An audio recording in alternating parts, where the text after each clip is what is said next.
हरि ओम. सद्गुरु ओम मालती आई की जय. व्रजभूमीतील भक्तकथामालेत तुम्हा सर्वांचं स्वागत आहे. आज या कथामालेतली 34वी गोष्ट आता आपण सुरू करणार आहोत. ती गोष्ट 2 कारणांनी इतर गोष्टींपेक्षा वेगळी आहे, म्हणून मी त्याची एक छोटीशी प्रस्तावना करत आहे. पहिली गोष्ट अशी आहे, की ही गोष्ट ऐकायच्या आधी आपल्याला हे समजून घ्यायला हवं, की एकंदरीत आपल्या संस्कृतीत श्री विष्णू हे मूळ आहेत आणि राम आणि कृष्ण हे त्यांचे अवतार आहेत. तसेच गौरांग प्रभू हे त्यांचे मानवी अवतार आहेत, जे आपल्याच भक्तीचा आणि आपल्याच रूपाचा रस प्राप्त करण्यासाठी इथे अवतरले असं समजलं जातं.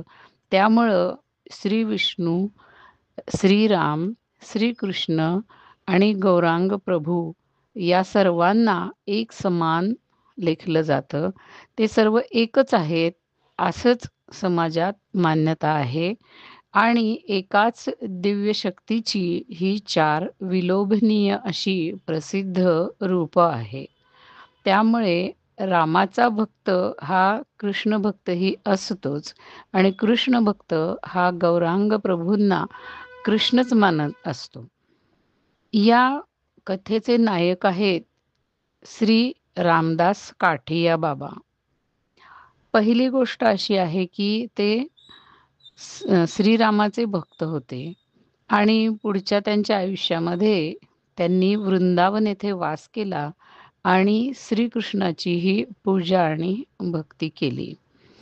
आजपर्यंतची ज्या कथा आपण ऐकलेल्या आहेत त्याच्यामध्ये भक्ती आणि समर्पण, शरणागती यातून बऱ्याचशा सिद्धी भक्तांना मिळालेल्या आहेत. रामदास काठिया बाबा यांच्या सद्गुरूंनी काठिया बाबांच्याकडून कृच्छ साधना भरपूर करवून घेतल्या. कृच्छ साधना म्हणजे काय हेही आपण समजून घेऊ. हा साधारण हठयोगाचा भाग आहे असं म्हटलं तरी चालेल. कृच्छ या शब्दाचा अर्थच कठीण किंवा कठोर असा आहे. यामध्ये शरीर मनाला कष्ट देणारे साधना प्रकार केले जातात. नियम ही अत्यंत कठीण असतात. ही साधना सद्गुरूंच्या आदेशावरूनच आणि त्यांच्या निगराणीतच केली जाते. ही काही काळासाठी सद्गुरू स्वतः शिष्याकडून करवून घेतात. पुढे शिष्य ती एकट्यानेही करू शकतो. या साधनेमुळे चित्तशुद्धी, शरीर मनाला शिस्त लावणे, शरीर मनाची ताकद प्रचंड वाढवणे, आत्मबल वाढवणे या गोष्टी साधल्या जातात. पंचाग्नी साधन, खूप काळासाठी निराहार एकासन साधना, अत्यंत शीतकाळातील साधना असे कठीण प्रकार यात असतात.